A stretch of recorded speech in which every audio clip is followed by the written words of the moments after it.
पैसा सिर्फ एक कागज का टुकड़ा या डिजिटल नंबर नहीं है, बल्कि ये हमारी सोच, हमारे फैसले और हमारी जिंदगी की दिशा तय करता है।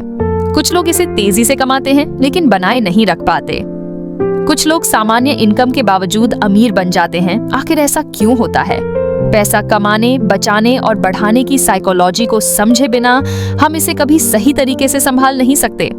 मॉर्गन हॉसल की किताब द साइकोलॉजी ऑफ मनी सिर्फ इन्वेस्टिंग या फाइनेंस की बात नहीं करती, बल्कि यह हमें सिखाती है कि हमारी आदतें, हमारा व्यवहार और हमारा नजरिया पैसे के साथ कैसा होना चाहिए। यह किताब हमें बताती है कि पैसा सिर्फ नंबर नहीं, बल्कि इमोशंस और माइंडसेट का खेल है। इस वीडियो में हम इस किताब से सीखेंगे मनी की साइकोलॉजी के 8 गोल्डन रूल्स। यह 8 नियम आपकी सोच और आपके फाइनेंशियल डिसीजन लेने का तरीका पूरी तरह बदल सकते हैं। तो इस वीडियो को अंत तक देखें और मनी की साइकोलॉजी को गहराई से समझें, ताकि आप अपने फाइनेंशियल फ्यूचर को खुद कंट्रोल कर सकें। जब हम पैसे की दुनिया में कदम रखते हैं तो अक्सर यह मान लेते हैं कि हमारे सभी निर्णय पूरी तरह से तर्कसंगत और सोच समझकर लिए गए हैं। लेकिन सच्चाई ये है कि हर व्यक्ति अपने अनुभवों, परवरिश और आसपास के माहौल से प्रभावित होता है। कल्पना कीजिए एक व्यक्ति जो 1950 के दशक में पला बड़ा है। उसने महामंदी का दौर नहीं देखा होगा, लेकिन उसके दादा ने बेरोजगारी और आर्थिक तंगी का सामना किया होगा, इसलिए वह बचत को सर्वोच्च प्राथमिकता देता है। वहीं उसका पोता, जो स्थिर अर्थव्यवस्था में बड़ा हुआ है, निवेश और जोखिम लेने में ज्यादा रुचि रखता है। हम में से कोई भी पूरी दुनिया के आर्थिक इतिहास को व्यक्तिगत रूप से नहीं जान सकता। हम केवल वही जानते हैं जो हमने अपने जीवन में देखा या अपने माता पिता से सीखा। अमीर परिवार में जन्मे व्यक्ति को पैसे की चिंता नहीं होती, जबकि गरीबी में जन्मा व्यक्ति पैसे को बचाने और खर्च करने के बारे में एकदम अलग तरीके से सोचता है। समस्या ये है कि हम दूसरों के वित्तीय निर्णयों को जज करते समय उनकी पृष्ठभूमि को नहीं समझते। एक व्यक्ति जो हमेशा तंगी में रहा है, वह पैसा मिलते ही खर्च कर सकता है। दूसरी तरफ एक अमीर परिवार से आने वाला व्यक्ति लंबी अवधि के निवेश पर ध्यान दे सकता है। पैसों की दुनिया में कोई भी पूरी तरह से तार्किक नहीं होता। हम सभी अपनी व्यक्तिगत कहानियों, अनुभवों और भावनाओं से प्रभावित होते हैं। यह समझना कि हर व्यक्ति का नजरिया उसके जीवन के अनुभवों पर आधारित होता है, हमें दूसरों को जज करने से रोक सकता है और पैसों को देखने का एक नया दृष्टिकोण दे सकता है। हम सफलता को अक्सर कड़ी मेहनत और समझदारी से लिए गए फैसलों का नतीजा मानते हैं, लेकिन क्या वाकई ऐसा ही होता है? क्या सिर्फ मेहनत और समझदारी ही किसी को अमीर बना सकती है, या फिर इसमें भाग्य और जोखिम का भी बड़ा हाथ होता है? सोचिए, अगर बिल गेट्स अमेरिका के किसी छोटे से गांव में जन्मे होते, जहां स्कूलों में कंप्यूटर ही नहीं थे, तो क्या वे वही होते जो आज हैं? बिल गेट्स की सफलता में उनकी मेहनत और बुद्धिमत्ता का योगदान तो है ही, लेकिन वे भाग्यशाली भी थे कि उनका स्कूल अमेरिका के उन गिने चुने स्कूलों में से एक था जहां सबसे पहले कंप्यूटर आए थे। जिस तरह हम अपनी सफलता का श्रेय खुद को देते हैं, वैसे ही असफलता के लिए दूसरों या परिस्थितियों को दोष देते हैं। लेकिन सच्चाई ये है कि हमारी जिंदगी में जो कुछ भी होता है, वह पूरी तरह से हमारे नियंत्रण में नहीं होता। हम अपने फैसलों पर नियंत्रण रख सकते हैं, लेकिन उनके परिणामों पर नहीं। अब सोचिए, अगर कोई व्यक्ति शेयर बाजार में बहुत अच्छा पैसा कमा रहा है, तो क्या यह सिर्फ उसकी समझदारी का नतीजा है, या यह भी संभव है कि वह एक ऐसे दौर में निवेश कर रहा हो जब बाजार तेजी से ऊपर जा रहा हो?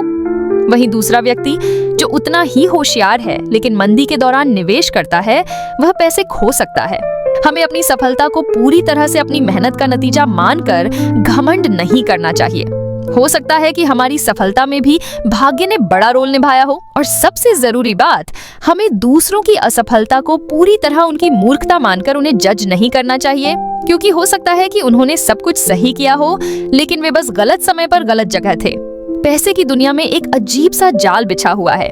ज्यादा पाने की चाहत में कोई भी यह नहीं कहता कि मेरे पास अब पर्याप्त है, मैं संतुष्ट हूँ। मशहूर निवेशक जॉन बोगल द्वारा सुनाई गई एक घटना में 2 प्रसिद्ध लेखकों कर्ट वॉनेगट और जोसेफ हेलर की मुलाकात एक अरबपति के घर में हुई। वॉनेगट ने मजाक में हेलर से कहा, क्या तुम्हें पता है कि यह अरबपति एक दिन में उतना कमा लेता है जितना तुम्हारी बेस्ट सेलर किताब ने पूरी जिंदगी में कमाया? हेलर मुस्कुराए और बोले, हाँ, लेकिन मेरे पास कुछ ऐसा है जो उसके पास कभी नहीं होगा, पर्याप्त होने की भावना। पैसा कमाने की भूख इतनी बढ़ जाती है कि कभी भी कोई यह महसूस नहीं करता कि अब काफी है। कुछ लोगों के पास इतना है कि उनकी आने वाली 7 पीढ़ियां भी आराम से जी सकती हैं, फिर भी वे गलत तरीके अपनाकर और ज्यादा कमाने की कोशिश करते हैं। वे घोटाले करते हैं, नियम तोड़ते हैं, रिश्वत लेते हैं और कई बार जेल तक पहुंच जाते हैं। एक व्यक्ति के पास करोड़ों डॉलर थे, लेकिन वह फिर भी धोखाधड़ी में लिप्त हो गया, सिर्फ इसलिए कि उसे और ज्यादा चाहिए था। जब उसका घोटाला पकड़ा गया तो न सिर्फ उसने अपनी सारी संपत्ति खो दी, बल्कि उसे जेल भी जाना पड़ा। उसके परिवार की इज्जत मिट्टी में मिल गई। यह सिर्फ अमीर लोगों की बात नहीं है। हम सभी अपनी जिंदगी में इसी दौड़ में लगे रहते हैं। जब हमें पहली बार नौकरी मिलती है तो एक छोटी सी सैलरी भी बड़ी लगती है, फिर कुछ महीनों बाद वही सैलरी कम लगने लगती है और हम ज्यादा की ख्वाहिश करने लगते हैं। हमारी समस्या यह नहीं है कि हमारे पास कम पैसा है, बल्कि यह है कि हम हमेशा तुलना करते रहते हैं। हमारे पास जो कुछ भी है वह तब तक ठीक लगता है जब तक हम किसी और को हमसे ज्यादा अच्छा करते नहीं देख लेते। इसका मतलब यह नहीं कि हमें मेहनत करना या आर्थिक रूप से आगे बढ़ना बंद कर देना चाहिए, बल्कि इसका मतलब यह है कि हमें समझना चाहिए कि पैसा सिर्फ एक साधन है, न कि जीवन का अंतिम लक्ष्य। हमें यह तय करना होगा कि कितना पर्याप्त है ताकि हम एक संतुलित और खुशहाल जीवन जी सकें। पैसा बढ़ाने का सबसे बड़ा रहस्य क्या है? कोई इसे स्मार्ट इन्वेस्टमेंट कहता है, कोई इसे अच्छी रणनीति मानता है, तो कोई सोचता है कि इसके लिए बहुत ज्यादा पैसा कमाना जरूरी है। लेकिन सच्चाई इससे कहीं ज्यादा साधारण और शक्तिशाली है। चक्रवृद्धि ब्याज यह दुनिया का सबसे बड़ा वित्तीय जादू है, जिसे अगर समझ लिया जाए तो किसी को भी अमीर बना सकता है। अगर आपसे पूछा जाए कि दुनिया का सबसे महान निवेशक कौन है, तो शायद आपका जवाब होगा वॉरेन बफेट। यह सच भी है, लेकिन क्या आप जानते हैं कि उनकी संपत्ति का अधिकांश हिस्सा तब बढ़ा जब वे अपने 70वें दशक में थे?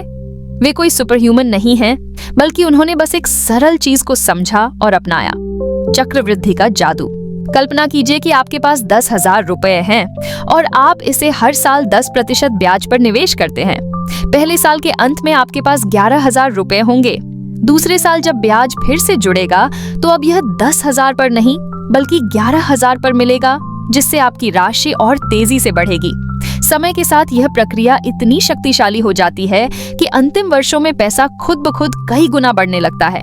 चक्रवृद्धि का असली जादू तब दिखता है जब इसे लंबी अवधि के लिए इस्तेमाल किया जाए। असल अमीरी महंगे घरों या लग्जरी कारों में नहीं, बल्कि उस मानसिक शांति में होती है जहां हमें पैसों की चिंता नहीं करनी पड़ती।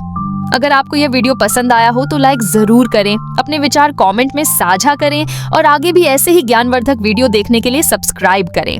साथ ही बेल आइकॉन दबाना न भूलें ताकि आपको हमारी नई वीडियो की नोटिफिकेशन मिलती रहे। मिलते हैं अगले वीडियो में एक नई किताब की रोचक और उपयोगी सीखों के साथ। तब तक के लिए सीखते रहें, बढ़ते रहें।